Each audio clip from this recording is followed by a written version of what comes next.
আশা কৰিছোঁ সকলোৱে ভালে আছে। ঠাণ্ডা লাগিছে নাই? আত্মজনক কিবা এটা সহায় কৰাৰ চিন্তাত যি সদায় উদ্ভৱ হৈ থাকে তেওঁ আমাৰ মনৰ সময়। ভাল কামৰ একো কম্পেৰিজন নাথাকে। এতিয়া যেনেকৈ দাদাই মোক ক'লে ভাল কাম কৰিছিলে বা এনেকুৱা তেনেকুৱা কৈছে, মই ভাবোঁ যে ভাল কামৰ একো কম্পেৰিজন নাথাকে। সময় প্ৰথম জনপ্ৰিয় ইউটিউবাৰ সময় গগৈ যি আত্মজনৰ কাষত থিয় হৈ যি সংকটৰ মাজত ককবকাই থকাজনৰ কাষত থিয় হৈ নিজৰ যি তেওঁৰ সহানুভূতি মহানুভৱতা প্ৰকাশ কৰে, সেইজন জনপ্ৰিয় ইউটিউবাৰ সময় গগৈ আমাৰ মাজত আছে। আমি সময় গগৈক মঞ্চলৈ আমন্ত্ৰণ জনাইছোঁ। এয়া সময় গগৈ আপোনালোকৰ মাজলৈ আহিছে আমাক ভাল পাই বাবে, আপোনালোকক ভাল পাই বাবে। মই আমাৰ মাজত আহি উপস্থিত হৈছে আমাৰ লাকুৱা তাপবিদ্যুৎ কেন্দ্ৰৰ সন্মানীয় এগৰাকী বিষয়া, অতি গুৰু দায়িত্বৰে সম্পৃক্ত তেখেত সন্মানীয় ৰাজীৱ কুমাৰ দত্ত ডাঙৰীয়া, তেখেতকো চিনাকি কৰাই দিছোঁ। আমাৰ কাষত আছে এই শক্তিশালী যি সংগঠন অসমৰ বীৰ লাচিত সেনাৰ কেন্দ্ৰীয় সমিতিৰ সন্মানীয় উপসভাপতি উজ্জ্বল ৰাজখোৱা ডাঙৰীয়া, তেখেতকো আপোনালোকৰ মাজত চিনাকি কৰাই দিছোঁ। আমি এতিয়া এই তিনিওজন আজিৰ বিশিষ্ট অতিথিক সম্বৰ্ধনা জনাবৰ কাৰণে আমাৰ বীৰ লাচিত সেনাৰ সন্মানীয় সদস্যসকলক ইয়ালৈ অনুৰোধ জনাইছোঁ। প্ৰথমে আমাৰ অতি মৰমৰ সকলোৰে আদৰৰ সময় গগৈক সমন্বয় জ্ঞাপন কৰিব। মই তেওঁলোকক মঞ্চলৈ আহিবলৈ অনুৰোধ জনাইছোঁ।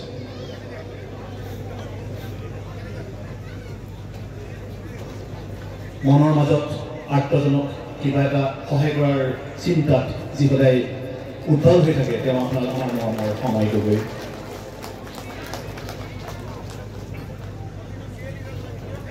বীৰ লাচিত সেনা মথুৰাপুৰ আঞ্চলিক সমিতিৰ হৈ আমি সময় গগৈলৈ আমি সম্বৰ্ধনা পত্ৰ আগবঢ়াব খুজিছোঁ। সম্বৰ্ধনা পত্ৰখন মই শুভ্ৰজ্যোতি ভাস্কৰক আগবঢ়াই দিবলৈ অনুৰোধ জনালোঁ। সম্বৰ্ধনা পত্ৰখন পঢ়ি দিলে ভাল হ'ব।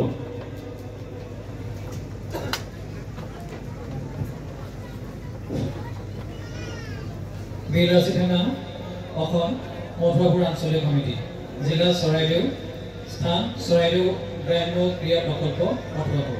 প্ৰতি শ্ৰীযুত সময় গগৈ মানৱ দৰদী ইউটিউবাৰ। শ্ৰদ্ধাস্পৰ্শ বীৰ লাচিত সেনা অসম মথুৰাপুৰ আঞ্চলিক সমিতিয়ে আপোনালৈ জনাইছোঁ আন্তৰিক শ্ৰদ্ধা আৰু সশ্ৰদ্ধ প্ৰণিপাত। আপোনাৰ মানৱ দৰদী ইচ্ছা শক্তিৰে, আপোনাৰ সমাজ সচেতন মনোভাৱেৰে অসমৰ সামাজিক মাধ্যম ক্ষেত্ৰলৈ যি বৰঙণি আগবঢ়াইছে সেয়া আদৰণীয় আৰু অনুকৰণীয়। আপোনাৰ আদৰ্শ আৰু কৰ্মস্পৃহা বহুজন সমাজৰ সচেতনৰ বাবে প্ৰতিষ্ঠিত হৈ লওক। আপোনাৰ নিস্বাৰ্থ কৰ্মই সমাজ জীৱনলৈ যি অৰিহণা আগবঢ়াইছে তাক ভৱিষ্যত প্ৰজন্মই সদায় শ্ৰদ্ধাৰে আজীৱন স্মৰণ কৰিব। সেই আপোনাৰ মহান কৰ্মৰাজিৰ আলোকপাত কৰাৰ সাহস আৰু ধৃষ্টতা আমাৰ নাই। আমি মাত্ৰ নেদেখাৰজনৰ ওচৰত প্ৰাৰ্থনা কৰিব পাৰোঁ আপোনাৰ সুস্বাস্থ্য আৰু দীৰ্ঘায়ু। আপুনি আপোনাৰ নিজৰ চখ প্ৰতিভাৰে উজ্জ্বলি ৰওক চিৰদিন চিৰকাল। এয়াই আমাৰ কামনা, এয়াই আমাৰ আশা। হ'ব দিয়ক। শ্ৰী ঋতুপৰ্ণ তামুলী সভাপতি, শ্ৰী পংকজ ৰাজখোৱাৰ সম্পাদক।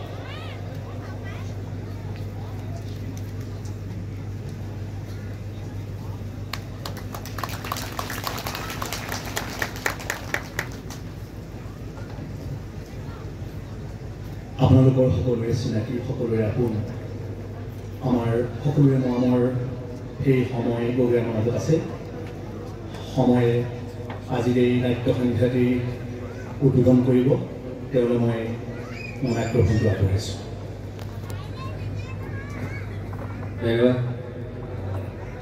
আশা কৰিছোঁ সকলোৱে ভালে আছে।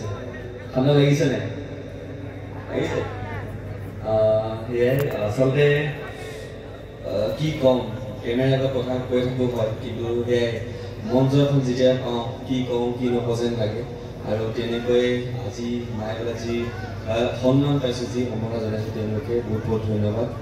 আচলতে মই বেছিকৈ কথা ক'বলৈ নাজানো, গুৰুত্বপূৰ্ণ য'ত যাওঁ কিছুমান গুৰুত্বপূৰ্ণ কথা ক'বলৈ বিচাৰোঁ, যোনকেইটা কাৰোবাৰ কামত আহে আজি উদ্বোধন কৰিবলৈ দিছে এটা বিশেষকৈ মই কি ক'ম তেওঁলোকৰ যি পদক্ষেপ বা তেওঁলোকৰ যি অনুষ্ঠান আছে এই অনুষ্ঠান আৰু আগলৈ যাওক আগবাঢ়ি যাওক আৰু সফল হওক আমি সেইটোৱে বিচাৰিম আৰু আমাৰ যি চেষ্টা এয়াই যে মই কওঁ যে ভাল কামৰ একো কম্পেৰিজন নাথাকে এতিয়া যেনেকৈ দাদাই মোক ক'লে ভাল কাম কৰিছিলে বা এনেকুৱা তেনেকুৱা কৈছে মই ভাবোঁ যে ভাল কামৰ একো কম্পেৰিজন নাথাকে মানে এটা কেতিয়াও তুলনা কৰিব নালাগে এতিয়া বহুতে কয় যে তুমি বহুত ভাল কাম কৰিলা তাৰপিছত তুমি ইমান কম ভাল কৰিলা সেনেকুৱা নাথাকে আচলতে কোনোবাই যদি বাটৰ কুকুৰ এটা বিস্কুট এখন কোনো খাইছে তেনেহ'লে তেখেতে ভাল কাম কৰিছে কোনোবাই যদি ৰাস্তাত বহি থকা সেই ককা আইতাক যদি ভোক লাগিছে বুলি ভাত এসাঁজলো খাই দিছে তেনে সেয়া এটা ভাল কামত আমি গণিবলৈ পাৰোঁ সেইকাৰণে মই কওঁ যে আমি বহুত বেয়া বেয়া পৰিস্থিতি মানুহ দেখা পাওঁ এনেকুৱা পৰিস্থিতি দেখা পাইছোঁ যে য'ত লেট্ৰিনত এটা পৰিয়াল ল'ৰা ছোৱালী লৈ পেলাই শুই আছে কোনোবাই চালি নাই বুলি বৰষুণ দিছে বুলি নিজৰ লেট্ৰিনটো থিয় হৈ আছে তেনেকুৱা পৰিস্থিতি আমি যেতিয়া ব্যক্তি দেখা পাওঁ নহয় আমি নিজে আগবাঢ়ি পেলাই কিবা এটা কৰিবলৈ চেষ্টা কৰোঁ সেইকাৰণে আমি কাৰো কাৰণে ৰৈ নাথাকোঁ তেখেতে কৰিব লাগিছিলে নেকি বা তেখেতে কৰিব লাগিছিলে কেতিয়াও কৈ পোৱা নাই তেনেকৈ আমি দেখিছোঁ কাৰোবাক বেয়া পৰিস্থিতিত আমি কিবা এটা কৰিবলৈ চেষ্টা কৰিছোঁ তেনেকৈ যিসকল বৰ্তমান নৱপ্ৰজন্ম বৰ্তমান ইয়াত উপস্থিত হৈ আছে বা মোৰ কথাখিনি বৰ্তমান শুনি আছে 100% মোৰ কথাখিনি আপোনালোকে এপ্লাই বা ব্যৱহাৰ নকৰি ল'ব মাত্ৰ 1% কাৰোবাক যদি আমি অসুবিধা দেখিছোঁ কাৰো কাৰণে বাদ নেচাই পেলাই তেখেতৰ কাৰণে কিবা এটা কৰিম বুলি এটা পদক্ষেপ নিজে হাতত লওক লাগিলে কাৰোবাৰ পৰা সহায় লৈ কৰিম যদি বাটত আমি কুকুৰ এটা বা জীৱ জন্তু দেখা পাইছোঁ যে পৰি আছে দুখ পাই আছে সেই জীৱটোক আমি কেনেকৈ বচাবলৈ পাৰিম নিজৰ জীৱনৰ 5 মিনিট বা 10 মিনিট দি পেলাই সেই জীৱটোক বচাব পাৰিম নেকি সেই কুকুৰ বা গৰু বা যিকোনো জীৱটোক বচাব পাৰিম নেকি বুলি ভাবি পেলাই যদি আমি জীৱটোক বচাবলৈ পাৰোঁ তাতকৈ ডাঙৰ কাম আৰু একো নাই আমি তেনেকৈ কৰি প্ৰজেক্ট পুনৰ অসম বুলি এটা পদক্ষেপ লৈছিলোঁ বা প্ৰজেক্ট এটা আৰম্ভণি কৰিছিলোঁ য'ত আমি যিসকলৰ ঘৰ নাই তেওঁলোকৰ কাৰণে ঘৰ বনাবলৈ আৰম্ভণি কৰিছিলোঁ তেনেকৈ বনাই বৰ্তমান আমি 36টাকৈ ঘৰ সাজিবলৈ পাৰিলোঁ বৰ্তমানলৈকে বাকী কিছুমান ঘৰ এতিয়াও চলি আছে তাৰপিছত উজনি অসমৰ প্ৰথমখন এখন জীৱ জন্তুৰ বাবে ঘৰ যিখন ঘৰ বাটৰ জীৱ জন্তু থাকিব যে যদি দুখ পাইছে আমি সেই এনিমেল চেল্টাৰ সেই জীৱ জন্তুক আনি পেলাই আমি ৰাখিম ফ্ৰী মেডিকেল ট্ৰিটমেণ্টৰ পৰা আদি কৰি হেল্থ কেম্প হওক বা যিকোনো হওক গোটেইখিনি হৈছে প্ৰজেক্ট পুনৰ অসম এয়া নহয় যে মই 10 মিনিটত ভিডিঅ' এটা দিলোঁ ভিডিঅ' এটা দি পেলাই মই এনেই ঘৰত আকৌ বহি আছোঁ আমাৰ এটাই এইম আছে যে আমি আমাৰ যি নৱপ্ৰজন্ম বা যুৱ প্ৰজন্ম আছে তেওঁলোকক যাতে অলপ হ'লেও ইনস্পায়াৰ কৰিব পাৰোঁ সেই এটা সলনি বিচাৰিছোঁ এতিয়া সেইকাৰণে সলনিটো লাহে লাহে দেখিছোঁ সৰু কণমানি ল'ৰা ছোৱালী দেখোঁ ভৰিছোঁ সেৱা লৈ আৰু কয় যে দাদা যেতিয়া আমি ডাঙৰ হ'লে কিবা এটা কাম পাম যে আপোনাৰ নিচিনা কাম কৰিবলৈ চেষ্টা কৰিম এই কথা শুনেই গম পাওঁ যে কিবা এটা চেঞ্জ আমি যোনটো বিচাৰিছোঁ লাহে লাহে হ'বলৈ ধৰিছে তেনেকৈ বিশেষকৈ কথা ক'বলৈ নাজানো হয় মঞ্চত আছে পেলাই কিন্তু মই বিচাৰোঁ যাতে জীৱ জন্তুৰ ক্ষেত্ৰতে হওক লাগিব যদি কাৰোবাক আমি চকুৰ আগত অসুবিধা দেখিছোঁ আমি তেওঁলোকৰ কাৰণে কিবা নহয় কিবা এটা কৰোঁ এই জীৱনটো আমি এবাৰে পাম এই জীৱনটো আমি কেতিয়াও দ্বিতীয়বাৰ ঘূৰাই নাপাওঁ সেইকাৰণে আমাৰ যি দাদা বা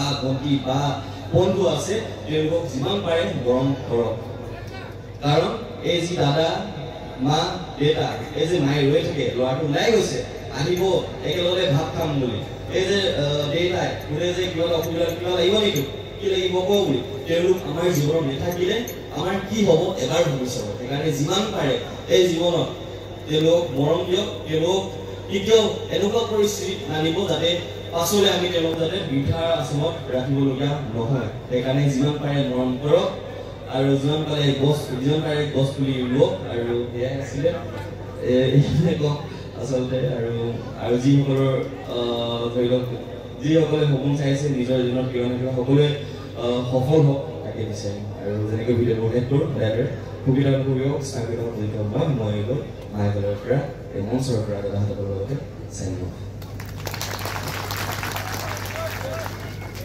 এখন সেউজীয়া অসম এখন সঁচা মানুহৰ পৃথিৱীৰ বাৰ্তা সূচী সময়ে তেওঁৰ অতি সাৱলীল বক্তব্য আমাৰ সন্মুখত দাঙি ধৰিলে